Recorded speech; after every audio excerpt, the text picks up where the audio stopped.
ଜୟରୁ Debaraj welcome କରୁଛି ମୋ YouTube channel Debraj life vision. ଆପଣମାନେ କେମିତି ଅଛନ୍ତି? ବହୁତ ଭଲରେ ଅଛି, ଆଶା କରୁଛି ଠାକୁରଙ୍କର ଆପଣମାନେ ଭଲରେ ଥିବେ। ଭଗବାନ ସମସ୍ତଙ୍କର ମଙ୍ଗଳ କରନ୍ତୁ। ଆସନ୍ତୁ ଯିବା ଗୋଟେ ନୂଆ ବ୍ଲଗ୍କୁ। ଆଜି ନୂଆ ବ୍ଲଗ୍ରେ ଯିବା କେଉଁଠି ଯିବା? ଗୋଟେ ବିଶେଷ ସତ୍ସଙ୍ଗ ଯିବା। ଯେଉଁ ବିଶେଷ ସତ୍ସଙ୍ଗରେ ଦେଖିବା ସଦେହ ଏତିକି ଦାଦାଙ୍କର ବହୁତ ସୁନ୍ଦର ଯାଜନ।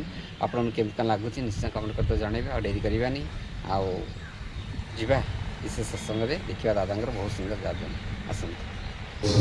ଅବସରରେ ଆୟୋଜିତ ବିଶେଷ ସତ୍ସଙ୍ଗର ସମ୍ମାନୀୟ ସଞ୍ଚାଳକ ମହୋଦୟ, ସମ୍ମାନୀୟ ରୀତିଦେବ ମଣ୍ଡଳୀ, କର୍ମୀ ମଣ୍ଡଳୀ, କଲ୍ୟାଣ ମାଆମାନେ, ଇଷ୍ଟପ୍ରାଣ ଗୁରୁପତି ମଣ୍ଡଳୀ, ସାଧୁ ସଜ୍ଜନ ସମସ୍ତଙ୍କର ପ୍ରତି ଶ୍ରଦ୍ଧା ଜୟଗୁରୁ ନିବେଦନ କରି ସମସ୍ତଙ୍କର ସର୍ବବିଧ କଲ୍ୟାଣ ପରମଦୟାଳୁ ରାଧାକୃଷ୍ଣରେ ନିବେଦନ କରି ଯାଇଛନ୍ତି। ମୁଁ କହିଲି ସେ ବାଟ ଦେଇକି ମୁଁ ତ ଯିବା ଆସିବା କରୁଛି, ଆଉ ମନ୍ଦିର ଭିତରକୁ ଯାଇଛନ୍ତି। ମନ୍ଦିର ଭିତରେ ମୁଁ ଯାଇନି, ବହୁତ ଭିଡ଼।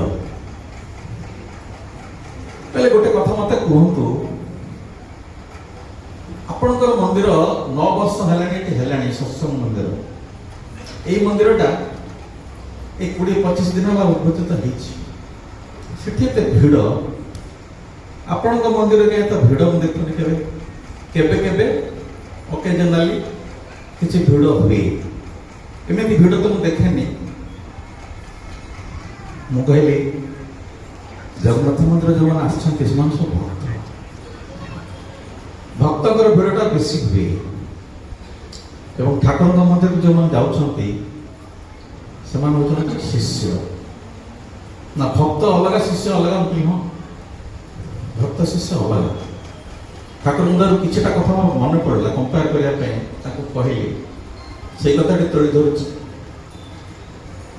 ଭକ୍ତମାନେ ଭଗବାନଙ୍କୁ ଅବ୍ୟକ୍ତ କରି ତୋଳନ୍ତି, ନୀରବ କରି ତୋଳନ୍ତି। ସେମାନେ ଅମୃତ ଭଗବାନଙ୍କୁ ପୂଜା କରିବା ପାଇଁ ଆଗଭର ହୁଅନ୍ତି। କାହିଁକି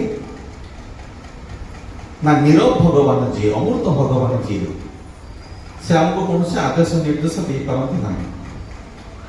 ଆମେ ଯଦି କିଛି ଭଲ କାମ କଲେ ଆମକୁ ପ୍ରଶଂସା ଦେଇପାରନ୍ତି ନାହିଁ। ଆମେ ଯଦି କିଛି ମନ୍ଦ କାମ କଲେ ଆମକୁ ତାଗିଦ କରିପାରନ୍ତି ନାହିଁ। ଏଇ ଗୋଟେ କଥା। କିନ୍ତୁ ଶିଷ୍ୟମାନେ କ'ଣ କରନ୍ତି? ଶିଷ୍ୟମାନେ ପ୍ରାଣପଣେ ଗୁରୁଙ୍କ ଆଦେଶ ପାଳନ କରିବା ପାଇଁ ବ୍ୟସ୍ତ ହେଉଥାନ୍ତି। ସେମାନେ ପ୍ରକୃତ ଶିଷ୍ୟ, ଯେ ହୃଦୟକୁ ଗୁରୁଙ୍କର ଆଦେଶ ପାଇଁ ପାଳନ ପାଇଁ ଉନ୍ମୁକ୍ତ ରଖେ। ଏବଂ ଦ୍ୱିତୀୟରେ ଭକ୍ତମାନେ ପ୍ରଭୁଙ୍କୁ ନିଜ ଅକ୍ତିଆରରେ ରଖନ୍ତି। ନିଜ ଅକ୍ତିଆରରେ ପ୍ରଭୁଙ୍କୁ ବିଭିନ୍ନ ପ୍ରକାର ପ୍ରଲୋଭନ ଦେଇ ତାଙ୍କଠାରୁ ହାତେଇବା ପାଇଁ ଇଚ୍ଛା କରନ୍ତି। କିନ୍ତୁ ଶିଷ୍ୟ ତା ଚାହେଁ ନା। ଶିଷ୍ୟ ପ୍ରଭୁଙ୍କ ଠାରୁ କିଛି ପ୍ରାର୍ଥନା କରେ ନା। ସେ ପ୍ରାର୍ଥନା କରେ, ପ୍ରଭୁ ଆପଣ ସୁସ୍ଥ ରୁହନ୍ତୁ, ଆପଣ ସୁଦୀର୍ଘ ଜୀବୀ ରୁହନ୍ତୁ, ଆପଣ ମୋ ଭିତରେ, ମୋ ହୃଦୟରେ ସ୍ଥାନ ପାଆନ୍ତୁ। ଶ୍ରୀ ଆଚାର୍ଯ୍ୟଙ୍କର କଥା ମତେ କହୁଥିଲି ଥରେ କିଛି ଦିନ ତଳେ। ତାହେଲେ ମୋର ଯେତେବେଳେ ଗୋଟେ ଘଟଣା ନେଇକି ମୋ ମାନସିକ ସ୍ତରରେ ଖୁବ୍ ଭାଙ୍ଗି ପଡ଼ିଲି, ଖୁବ୍ ବ୍ୟସ୍ତ ବିବ୍ରତ ହେଇଗଲି। ହଠାତ୍ ମୋର ମନେ ପଡ଼ିଲା, ମୁଁ ଠାକୁରଙ୍କୁ ଜଣେଇଲି, ମୁଁ କହିଲି ଠାକୁର ଆପଣ ମୋ ମନଟା କାହିଁକି ଟିକିଏ ଖାଲି କଲେ? ଏତେ ଟିକେ କାହିଁକି ଖାଲି କଲେ? ଆପଣ ପୁରା ମୋ ମନରେ କାହିଁକି ମାଡ଼ି ବସିଲେ ନାହିଁ? ସମ୍ପୂର୍ଣ୍ଣ ମନଟାକୁ ଟିକିଏ ଫାଙ୍କା କରିଦେଲେ, ତାରି ଭିତର ଦେଇ ଅନେକ ଗୁଡ଼ିଏ ଅନୁସୂଚନା ମୋର ଚାଲି ଆସିଲା। ପୁଣି କହୁଛନ୍ତି, ତାପରେ ମୁଁ ପୁଣି ପ୍ରକୃଷ୍ଠିତ ହେଇଗଲି। ମୋର ପ୍ରଭୁ ହିଁ ମୋର ସମ୍ପୂର୍ଣ୍ଣ ଭାବରେ ମୋର ହୃଦୟ ମନକୁ ଜାବୁଡ଼ି ଧରିବେ। ମୁଁ ଶିଷ୍ୟ ସେଇଟା ଚାହେଁ। ଏବଂ ଭକ୍ତ କ'ଣ କରେ?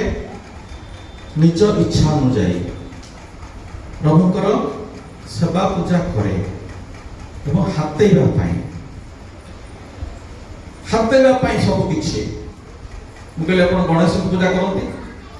ଆମର ବିଭିନ୍ନ ପର୍ବପର୍ବାଣୀରେ ଗଣେଶଙ୍କୁ ଆମେ ବସାନ୍ତି। କେମିତି ବସାନ୍ତି? ଗୋଟେ ପୂର୍ଣ୍ଣ କୁମ୍ଭ, ତା ଦେହରେ ପାଣି ଭର୍ତ୍ତି ହୁଏ ପୂର୍ଣ୍ଣ କରି, ତାପରେ ଗୋଟେ ଆମ୍ବ ଡାଳ ନଡ଼ିଆ ଥୋଇକିରି ଆମେ ତାକୁ କହୁ ଗଣେଶ। ସେ କଥାବାର୍ତ୍ତା କରିପାରନ୍ତେନି। ତାଙ୍କୁ ଆମେ ଫୁଲ ଦଉ, ଧୂପ ଦୀପ ଭୋଗ ଦଉ। ପ୍ରଥମେ ତାଙ୍କୁ ଆଗ ଟିକେ ତେଲ ମାରିଦଉ। ବକ୍ରତୁଣ୍ଡ ମହାକାୟ ସୂର୍ଯ୍ୟ କୋଟି ସମପ୍ରଭ, ଆଗ ପୁରା ତେଲ ମାଲିସ କରିଦଉ। ଭାବିବୁ ଖୁସି ହେଇଯିବେ। ତାପରେ ମାଗି ଦଉ ନିର୍ବିଘ୍ନ କୁରୁମେ ଦେବ ସର୍ବକାର୍ୟେଷୁ ସର୍ବଦା। ମୁଁ କହିଲି ଭକ୍ତମାନେ ଏଇଭଳି ଚାଲା, ସେମାନେ ହାତେଇବା ପାଇଁ ପ୍ରଭୁଙ୍କୁ ବିନିଯୋଗ କରନ୍ତି, ପ୍ରଭୁଙ୍କ ଇଚ୍ଛାରେ ସେମାନେ ଚାଲନ୍ତି ନାହିଁ। ଏଇଟା ଆଉ ଗୋଟେ ଜିନିଷ, ନିଜ ଇଚ୍ଛାରେ ପ୍ରଭୁଙ୍କୁ ଚଲାନ୍ତି। ଶ୍ରୀ ବରଦା କଲିକତାରେ ଥିଲାବେଳେ ଆମମାନଙ୍କର ସମୟ ନିର୍ଘଣ୍ଟା ନାହିଁ, ଆପଣମାନେ ଜାଣିଛନ୍ତି। ବେଳେ ବେଳେ ପ୍ରଭୁ ଜଗନ୍ନାଥଙ୍କର ଭୋଗ କେଉଁଭଳି ଭାବରେ ବ୍ୟତିକ୍ରମ ହେଉଛି ଆମେ ଶୁଣୁଛନ୍ତି, ଜାଣୁଛନ୍ତି। ଶ୍ରୀ ବରଦାଙ୍କର କଥା କହୁଛି, କଲିକତାରେ ଥିଲାବେଳେ ଥରେ ମାତା ଆନନ୍ଦମୟୀ ଦେବୀ ଥିଲେ, ସେତେବେଳେ ଜଳଖିଆ ଦେବାରେ 15 ମିନିଟ୍ ଡେରି ହେଇଯାଇଛି। ଶ୍ରୀ ବରଦା କଣ କ୍ରୋଧିତ ହେଲେ, ଉଠିଗଲେ, ଖାଇବା ଜାଗାରେ ଉଠିଗଲେ ଏବଂ ସମସ୍ତେ ଭାବିଲେ ବୋଧେ ଡେରି ହେଇଗଲା 15 ମିନିଟ୍ ପାଇଁ, ବର୍ତ୍ତା ଖୁବ୍ ରାଗି ଯାଇଛନ୍ତି। ତାପରେ କିଛି ସମୟ ଗଲା ପରେ ବର୍ତ୍ତା ଶାନ୍ତ ହେଲେ, ଡାକିକି କହିଲେ ମୋର ଡେରି ହେଇଗଲା ବୋଲି ମୁଁ ରାଗି ନାହିଁ, ମୁଁ ଯେତେବେଳେ କିଛି ଖାଏ ମୁଁ ପ୍ରଭୁଙ୍କୁ ଆବାହନ କରେ, ଠାକୁରଙ୍କୁ ଆଗ ଦିଏ, ଠାକୁରଙ୍କୁ ଦେଲା ପରେ ମୁଁ ସେ ପ୍ରସାଦ ପାଏ। ଠାକୁର ଆସିଥିଲେ 15 ମିନିଟ୍ ତଳେ, ସେ ଫେରିଗଲେ, ଠାକୁର ଖାଇଲେ ନାହିଁ, ମୁଁ କେମିତି ଖାଇବି? ଏବଂ ସେଦିନ ପ୍ରାୟ ବହୁତ ସମୟ ଧରି, ଅନେକ ଘଣ୍ଟା ଧରି ଶ୍ରୀ ବରଦା ଉପବାସ ରହିଥିଲେ। এটা হচ্ছে শিষ্যর লক্ষণ। প্রভু কৌশি প্রকারে অতৃপ্ত করিব নাহি। তোমার অতৃপ্তি করিছে ভয়, তোমার যদি কিছু অতৃপ্তি হল তাহা আমার ভয়ের কারণ। শিষ্য কেবল অতৃপ্ত করে নাই এবং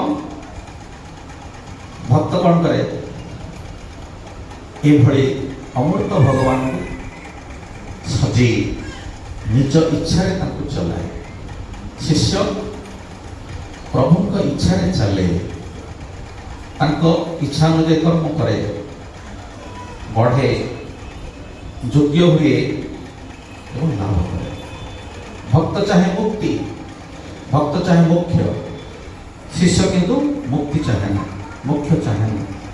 ଶିଷ୍ୟ ଚାହେଁ ମୁଁ ଯେମିତି এইଭଳି ଜନ୍ମ ନେଉଥିବି, ଆପଣଙ୍କର ସେବା କରୁଥିବି, ଏଇଟା ହିଁ ମୋର ଜନ୍ମର ସାର୍ଥକତା।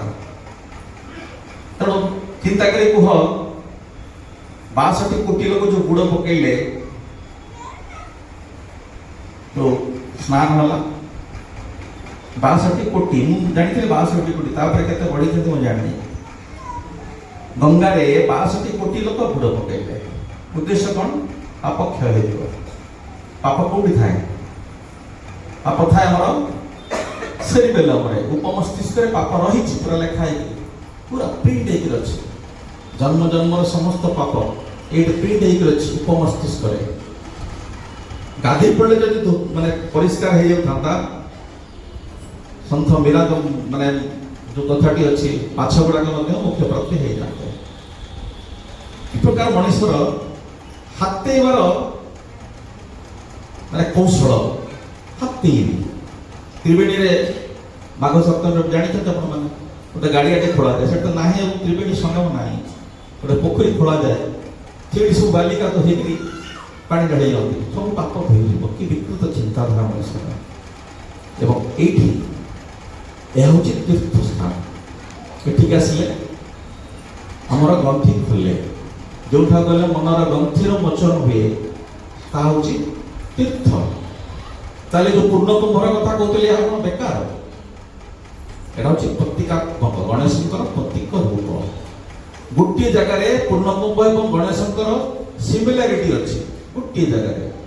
ସେଟା ହଉଛି କୁମ୍ଭଟା ପୂର୍ଣ୍ଣ, ଗଣେଶ ହେଉଛନ୍ତି ପୂର୍ଣ୍ଣ ବ୍ରହ୍ମ, ଗଣେଶ ହେଉଛନ୍ତି ପୂର୍ଣ୍ଣ ଜ୍ଞାନ ସମ୍ପନ୍ନ। ତେଣୁ ପୂର୍ଣ୍ଣ ଜ୍ଞାନ ସମ୍ପନ୍ନ ଦେବତାଙ୍କୁ ଆମେ ଗୋଟେ ଘଡ଼ି ଭିତରେ ପାଣି ପୁରେଇକିରି, ଆମ୍ବ ଡାଳ ନଡ଼ିଆ ଥୋଇକିରି ଗଣେଶ ବୋଲି କରିଦେଉଛନ୍ତି। এই জায়গাକୁ ଆସିଲେ ଏସବୁ ଗଣ୍ଠି ଫିଟେ ଯେ ସାରା ଜଗତର ଈଶ୍ୱର, ସାରା ଜଗତର ପାଳନକର୍ତ୍ତା, ଧାରଣକର୍ତ୍ତା, ପୋଷଣକର୍ତ୍ତା ଯିଏ। ତାଙ୍କୁ ଆମେ ଯଦି ଏଭଳି ପୂଜା କରୁ, ଆମର ସାମାନ୍ୟତମ ଟିକିଏ ବି ପରିବର୍ତ୍ତନ ହେବ ନାହିଁ ମାନସିକ ସ୍ତରରେ। ଠାକୁର ଆସିଲେ ସମସ୍ତ ଗଣ୍ଠି ଖୋଲିଦେଲେ। ଯେଉଁଭଳି ଭାବରେ ଆମେ ଆମର ଜୀବନ ଈଶ୍ୱର ଦେଇଛନ୍ତି ଆମକୁ ସ୍ୱତନ୍ତ୍ର ଜୀବନ। ଅନେକ ଅନେକ ସେ କଥା କହେ। ଆପଣମାନେ ଚିନ୍ତା କରନ୍ତୁ, 5000 ବର୍ଷ ପରେ 5000 ବର୍ଷ ପରେ ଶ୍ରୀ ଠାକୁରଙ୍କର ଆଗମନ ହେଇଛି। ଆମମାନେ କେତେ ଖାମଖେୟାଲି ଗ୍ରହଣ କରିଛନ୍ତି। ସମୟ ହେଇଯାଇଛି। ପରିଶେଷରେ ସମସ୍ତଙ୍କର ସର୍ବବିଧ କଲ୍ୟାଣ ପୁନରାୟ ପରମଗା ପ୍ରାଥମିକ ନିବେଦନ କରି ଭକ୍ତ ସ୍ନାନ କରୁଛି। ଜୟ ଗୁରୁ। ଆଜିର ବ୍ଲଗ୍ ତ ଆମେ ଦେଖିଲେ କେମିତି ସଜାଗତିଟା ତାଙ୍କର ବହୁତ ସୁନ୍ଦର ଯାଚନା ଆପଣଙ୍କୁ କେମିତି କ'ଣ ଲାଗିଲା ନିଶ୍ଚୟ କମେଣ୍ଟ କରି ଜଣାଇବେ। ପୁଣି ଦେଖା ଗୋଟେ ନୂଆ ବ୍ଲଗ୍ ରହୁଛି ଆପଣଙ୍କ ପ୍ରିୟ ଦେବରାଜ। ନମସ୍କାର, ଜୟ ଜଗନ୍ନାଥ, ଜୟ